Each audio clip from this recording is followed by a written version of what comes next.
हामी चाहिँ अहिले जानकी मन्दिरमा छौँ। अहिले नाइटमा जानकी मन्दिरको भ्यू हेर्न सक्नुहुन्छ अहिलेको।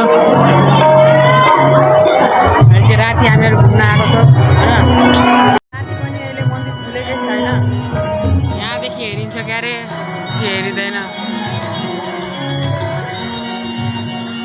अहिले पनि खुलेकै छ अनि कामले घुमिसकेको छ गाइस। अनि अहिले चाहिँ हामीहरू गएर केही नास्ता गर्नका लागि होइन। मन्दिर चाहिँ यस्तो रहेछ पुरै बवाल तरिकाले होइन। महाकसम पुरै घुमिसक्यो। अझ अब जान्छु पुरै फुड स्टल अनि त्यसपछि केही खाजासाजा खान्छु अनि आउँछु। नाममा चाहिँ एउटा आइसक्रिम खाएँ होइन। आइसक्रिम पनि बवालै छ, 50 रुपियाँ पऱ्यो होइन।